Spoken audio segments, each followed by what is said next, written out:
Definitely the girlies, I want them to take away inner strength and autonomy. By the end of the movie, Sophia has that beautifully. She's gone through this journey that, again, I won't say anything else for spoilers, but just really knowing that you always have the power within you. You can always change your story. You're not stuck in your circumstances. See, I get emotional to saying it because I really think it's really important to me that women, young, old, in between, recognize their own power and their voice and their autonomy. Welcome to Survive the Shows. Welcome everyone to this exciting interview segment here at Survival Shows. I'm Desira, and today we have the pleasure of sitting down with Chelsea Rose Cook, Hello. star of the LMN movie Eat, Pray and Lie. Join us as we delve into Chelsea's insight into her character and the challenges of filming this movie. Thank you for being here with us, Chelsea. Thank you. Thanks for having me. It's a pleasure. So, talking about Eat, Pray and Lie, how did you first hear about this movie and what drew you to the role you play? Yes. So I actually just got an audition for it, pretty standard. My team submitted me and I submitted the audition. What I really loved about Sophia, even just from the scenes that I read for my audition, were that I could tell she had many layers to her. Even in the scene where she is confronting her husband about something, I won't give anything away. Yeah. She just, there's so much richness to her. She's just such a layered person, a layered woman. And it was such a pleasure to explore those with our director and see how we could bring different facets of her to life. Even when she's in pain, even when she's happy, like what else lives there? That's amazing. And can you walk us through your character's arc in one sentence? How would you describe who she is at the beginning versus the end? I love that. In one sentence, I would say, at the beginning, Sophia is content with her life, but perhaps doubtful. And by the end, she is strong and she is self-assured and finding her joy. Amazing. And what was the single most challenging scene for you in this movie, and how did you approach it? Ooh. Honestly, I think the most challenging scene was when I have my argument with Will, my husband, Sophia's husband, because that was the first scene we shot on the first day, and it's heavily emotional. So me and the other actor, Jake, we had just met each other. I just met everyone on set, and now it's like, okay, feel this pain, feel this big emotion. Um, the nice thing was we got it out of the way, but I think that was the hardest because you have to immediately let yourself be vulnerable, find those moments, let yourself feel the pain, the sadness that your character's feeling when like you don't know anyone. There's no time to like build it up. So it was a great challenge though. That's great. And did you discover anything surprising about your character while filming that changed how you play there? Great question. I think our director, Crystal, did a great job with working with me to kind of unearth those layers of Sophia. I really think that strength part is what we both tapped into. Goes back to the arc. By the end of shooting, obviously we shoot different scenes, different days. It's not all chronological, but Yeah. really seeing in those last few scenes how she does step into her power. She speaks up more. She's not as afraid. She's not as doubtful. That was really beautiful to see, experience, and then bring to life. Great. Yeah. And how did you prepare emotionally and physically for this role? Any Mhm. specific research, rituals, or workout? Sure, sure. So I already do like yoga and Pilates and all of that. So I can't say I took like more yoga classes to prepare because I already knew I like yoga. Um, Yeah, preparing, you obviously are studying your lines, rehearsing with friends when I was able to. Sometimes with these films, you get the full script last minute, and there are also changes during filming. yeah, Um, so I would say definitely just getting the words into my mind because once the words are in you, then you have freedom to live in the acting in the scene. Physically, I would say physical prep, there wasn't prep so much as in the moment. What I like to do sometimes, especially with emotional scenes, is I like stillness. I need stillness to just let certain emotions wash over me and like live in them and kind of imagine what would get me there. There's stillness, and there's also if there's a movement. For instance, even just the way I just hunch my shoulders forward, that's yeah, someone who's maybe not happy. Whereas if your posture's like this and you're smiling, it gets you into that frame of mind. I yeah. find that that kind of body work is really helpful for me with playing different emotions. Great. And were there moments you improvised on set that made it into the final cut? So that I don't know yet. I haven't seen the final cut. Oh, I know. Yeah, I will see it on Friday. Trying to think. There probably were some good moments that me and my co-star Kiera, who plays my best friend Haley, I'm sure we had some improv in some of our more like comedic moments. And that's my favorite time to improv because I think it's more lighthearted, there's less pressure versus in an emotional scene with certain lines for the plot. You want to make sure you hit those, it's a little bit more detailed. So yeah, I'm hopeful that maybe some fun moments that Kiera and I had will come to life as Sophia and Haley. amazing. And the LMN audience often expects a twist and moral ambiguity. How did the script play with those ideas? And how did you balance empathy for your character with her darker choices? Mm, I love that. So, there definitely is a fun twist in the film. That's all I'll say. And yes, I think Sophia, I do think throughout the film overall has a lightness to her, which is nice because normally I play villains in Lifetime, which is really fun. Yeah, But I think to balance the empathy and darker human moments, really in anything, but in this case, is recognizing that it's human nature. We all have both within us, and instead of judging your character, whether they're the bad guy or good guy, instead of judging them, understanding the motivations behind the good, the motivation behind the bad. yes, Yeah, yeah. yeah, great. And which co-star scene was your favorite and why? Was there chemistry you didn't expect? Yes. Okay. Yes. So one of my favorite moments, and I think really funny moments, it's in a yoga class, and one of our other co-stars, Kia, who plays this girl in our yoga class who is not me and Haley's friend, but like she thinks she is. Yeah, Kia knocked it out of the park. Her comedic timing is great, and we found that the three of us, even though we had short scenes together, we did hit it off, and we had a really nice flow with our lines and with playing with the chemistry and the comedy. So I would say that one stands out. great. Yeah. And was there a wardrobe or hair makeup choice that helped you get into the character? Any favorite costume piece? Oh, yes. Okay. Absolutely. Let me go with favorite costume pieces first because at wardrobe, they knocked it out of the park. They did such a great job. So many lovely outfits and pieces. Oh, my favorite, it's one of the two dresses. There's a beautiful red dress I'm in, then also this blue and white dress.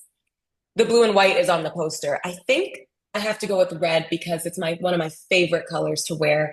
And we played with color themes throughout the movie. I won't say how because I want people watching to see if they pick up on it.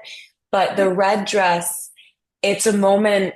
where I'm starting to, as Sophia, I'm starting to come into myself. I'm at the yoga retreat, and let's just say I'm starting to do more things for myself. So I think it's a bit powerful with the red dress. Yeah. And then what was the other question regarding wardrobe? Yeah, if was there a wardrobe or hair makeup choice that helped you get into the character? Ah, okay, yes. Yes, honestly, I think the first in the first scene I'm in an outfit that's I'm in my home office, and I think that helped me get into the mindset of Sophia as a therapist. I think throughout there's not just one, because throughout the film the outfits kind of represent how Sophia's changing, and so each subset helped me be like, okay, this is her moment where she's feeling this way. This is her moment where she's that version of Sophia. So hard to choose. Great. And what do you hope audiences will take away from your character's story specifically? Mm, yes. Definitely the girlies, I want them to take away inner strength and autonomy. By the end of the movie, Sophia has that beautifully.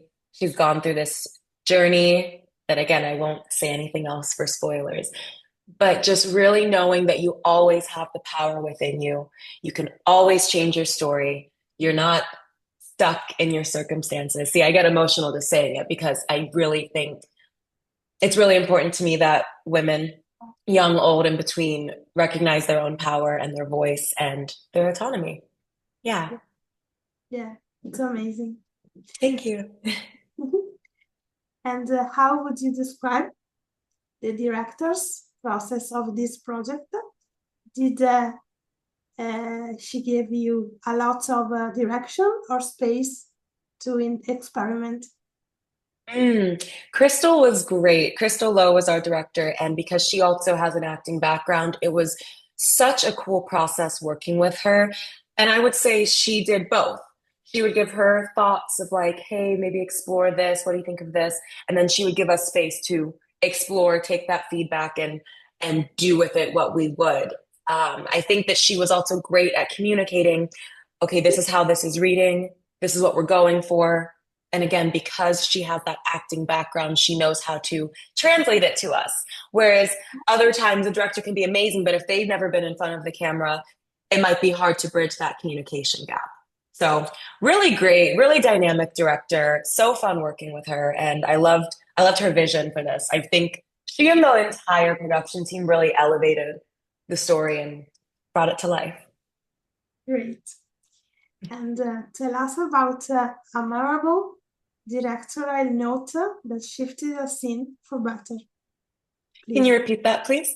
tell us about a memorable Oh, directional note that shifted into a scene for the better.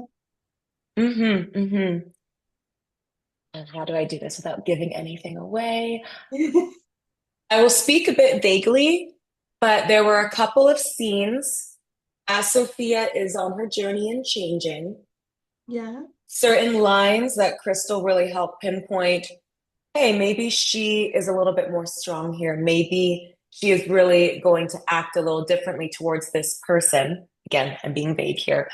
Towards this person because she doesn't like what they're doing. And maybe she wouldn't have spoken up in the past. That's the best way I can say it without giving away too much of the plot, you know? Yeah. But yeah, just really, I think, and giving me the freedom and empowering me to be like, you know, Sophia, and she, not that she was mean, but like, yeah, she doesn't have to be so nice here, you know?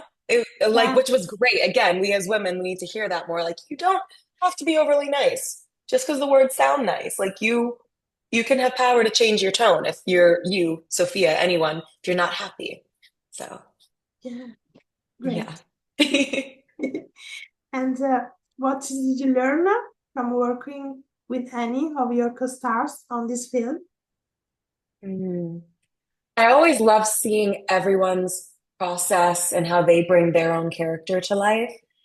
I think I definitely learned patience and grace because we were, you know, a lot of these films, they're shot pretty quickly.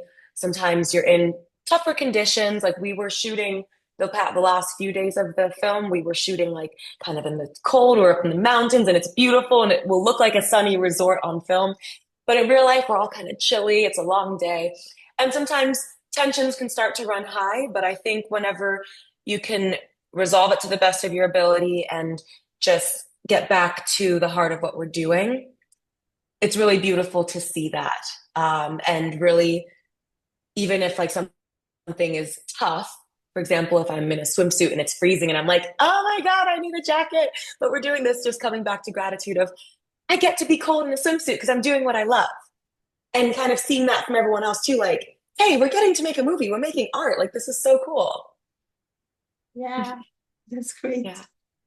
And were there any on-set traditions, rituals, or funny moments that kept a morale high during intense days? Let me see. I think in hair and makeup, the hair and makeup chair is always like such a sacred space on set, and I feel like um, the hair and makeup ladies were so lovely. Veronica, especially, I want to give a shout out because I think she like there's like a little mask she put on me. She did something above and beyond on one of the really stressful days, and I think she always had little mints and all of that, and just really made sure that we felt like as calm as possible and missed all the chaos. Not really a ritual, but that was a lovely moment. And yeah, besides that, again, I think just joking around in between takes when possible. You basically build many families on these sets when you're shooting in 2 to 3 weeks. And it's a really interesting environment. I can't say we had any ritual that comes to mind, but obviously every time someone raps, we clap for them, we cheer them on. And I think that's always a beautiful way to close out someone's role in a project and then the actual project. Great. So, change of subject. Okay. Talking about your career in general. Looking back, how has your approach to choosing roles changed in the last years? Okay, I love that. I love that question. And for context for your audience, I moved to LA in 2020, Okay. which was really interesting. And it has been a really beautiful journey and kind of watching myself grow, as you said, in the different roles I'm taking on. I think, and I hope this resonates with someone who also maybe is new to acting and this makes sense. When I first started here in LA, I kind of was like, okay, I need to take on every role that comes to me that anyone wants me for because I need to build up my resume, my reel. What if I don't get a role if I say no to this one? It was a lot of scarcity mindset. And that's been a beautiful journey for me, and continuous journey to get into an abundance mindset where I'm much more intentional about what I go out for and also what I say yes to. I don't just say yes because okay, it's a role, and even if it's not aligned or it doesn't go with my values, I don't do that. And I think it can be easy to do that in many regards in life. So now I would say in the last year, I really am intentional about like what kind of roles I want to play, what kind of messages I want to put forth, what I want to play in the future, and how certain roles can help give me like a snippet of footage to make me eligible for those roles. And I'm really thankful. I did like 5 films the first half of this year, back to back to back. And I ended up hitting a lot of these characters I wanted to play. I have this one where it's like lead protagonist, a little bit of romance, like leading lady. I've had villain roles. I've like also femme fatale within the villain roles sometimes. I had two holiday rom-coms, so that's checked off. I did a thriller, that's checked off.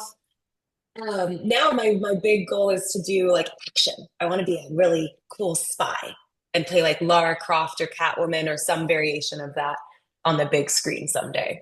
So now I'm looking at roles that might have action, might have stunts, things like that. That's great. Thank you. And is there a particular role or performance you consider a turning point in your career, and why? Okay, this is tough to choose. Can I give two for two very different reasons? Yes, yes, of course. Only because one, they're both in post-production, so I don't know exactly how they'll change their career, to be fair. One, I shot last about a year ago at this point. It was like dramatic psychological thriller, and I was the lead protagonist for that. And it's an indie feature, but it my character goes through so much and like such a wide spectrum of human emotion. I jokingly called it my Florence Pugh Midsummer movie because it's so emotional and it was so challenging in the best way that once that comes to life, and hopefully in the way we all envision, I think that could be a big game changer because it's probably the most serious role, deepest role I've done. Now, on the flip side, comedically, I did my first holiday rom-com in March, and that one is my first foray into getting to completely play in the world of comedy for a whole movie instead of just scenes. And I got to star alongside Vivica A. Fox and Jackée Harry, who are two pretty big names. Yeah, And that was such an honor. And obviously, that's more visibility. So I think that comes out later this year. So I'm kind of like, either one could be changing in two very different ways. Yeah. yeah, amazing. And how do you keep your craft sharp between jobs? Mm, that's a great question. So I used to do classes again in my first couple of years here. And while I will say there is definitely merit in doing acting classes, and I'm not doing them right now, but I plan to in the future with the right coach and right teacher. Yeah, I will say it's very important to find someone who resonates with you and that doesn't make you feel like you're never good enough. Because that's an easy trap to fall into if you're constantly schooling, constantly like, I need to learn this, I need to learn that. It's not the best for your confidence. So after learning that, I would say what I do in between is besides sometimes watching, just for the fun of it, I'll watch actors that I admire, like Margot Robbie. I really like her. I will, once I'm starting to watch a movie, I'll pay more attention, like, oh, I actually really like what she did here. So I kind of learn by watching. And then this one's kind of interesting. Less about staying sharp, but more about staying grounded in who I am. I have found that energy and confidence work has actually been such a game changer for how I show up in characters because it makes me confident, more confident, I should say, in my choices on set. And it lets me be present and in my body. And what I learned is that that's really important to do this because if you're all up here second guessing yourself, doubting, you're not in your character and you're not bringing them to the big screen. So, yeah. great. Have you ever turned down a role that you later realized that you were glad you didn't take? Glad I did. Oh, interesting. Let's see. Um, my answer is it's quite possible. And I say that because anything I've turned down, I didn't see come to life. I never went and watched it. Okay. Um, I will say, yeah, there have been a couple of things that I am glad I turned down and it felt aligned within me to turn down. Um, I won't go into details, but there was one after I politely declined. What they said back to me proved that I made the absolute right decision because we would not have worked well together and they were not respectful.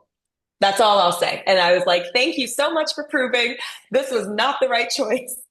I'm so glad I listened to my intuition. Yeah. Always, Yeah. always trust your gut. What did you say? Always Oh, trust yes. your gut. Yes, absolutely. Yeah. And what's um the biggest challenge you faced as an actor?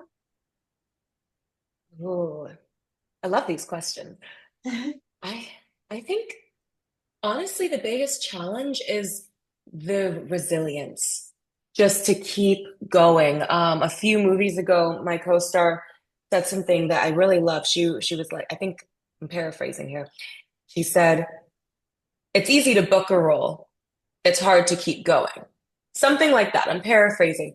But she's right because you go through hundreds, even thousands of auditions over the course of your career that it's a no, it's silence. You don't know if you did it well, which is why you have to get the confidence to be like, I did my job, I did my best. It just wasn't for me. So yeah, the resilience and building that thick skin of knowing that rejection is not rejection, it's redirection. That's one of my favorite mantras for myself now is rejection is redirection because for whatever reason it wasn't for me and it's not a reflection of me, it's a reflection of whether I was right for this and if this was right for me. So yeah, that's the biggest challenge and that's been it used to be a struggle. Now it's just a good challenge and it's always a good reminder in my journey. If when I start getting into that negative loop, I'm like, hey, what have we learned? Just got to stay positive and resilient, feel what you need to feel, but just know that it's not the end. And that after like 100 bookings, there's always one coming. Like it's always what goes down must come up and vice versa. So Great.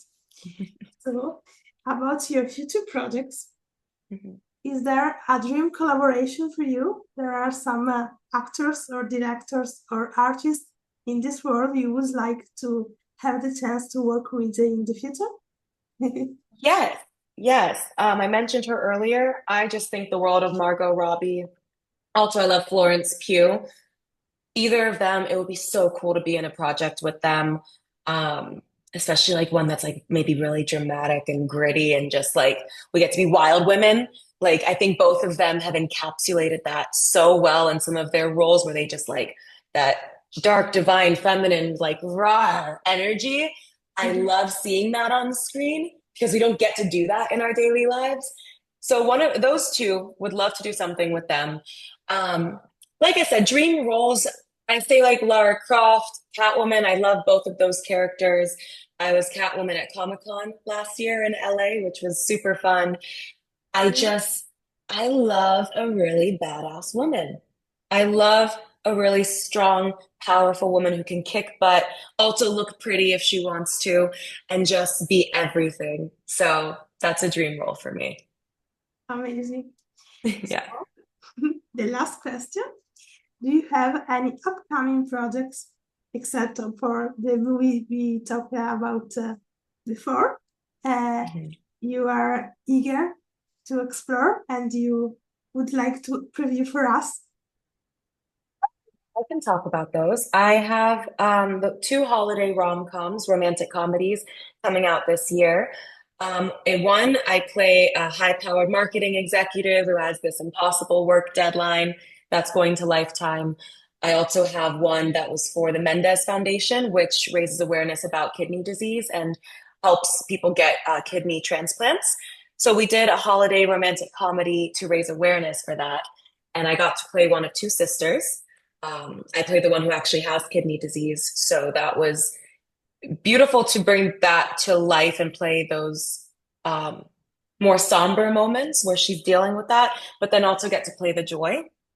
So that's coming out. I think both should be coming out this November or December. Um, and then I just did with that same production company, I did a horror anthology episode where I played the ghost of a 1940s star and got to be very glammed up. So that I don't know when it releases. I think it's coming soon this year. I heard it might be on Disney Star. It's like the international. Yeah, so that's pretty cool.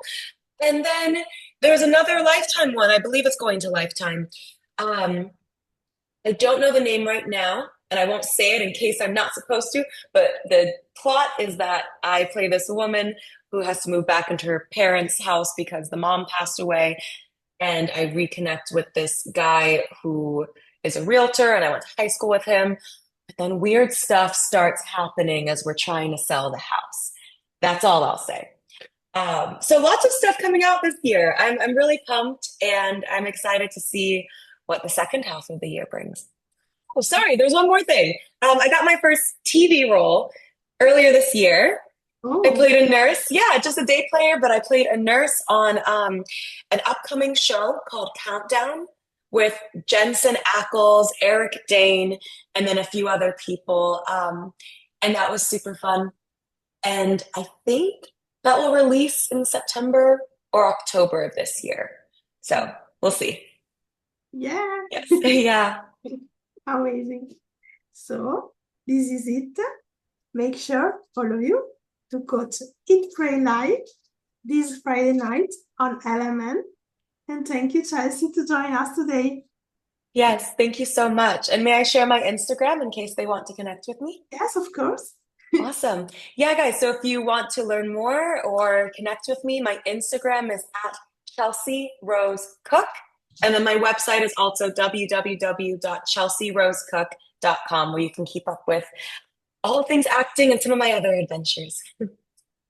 Great. Thank you so much for having me, Desiree. Thank you. It's a pleasure for me. Yay. Grazie mille. And thank you Bye. for watching. Bye. Bye.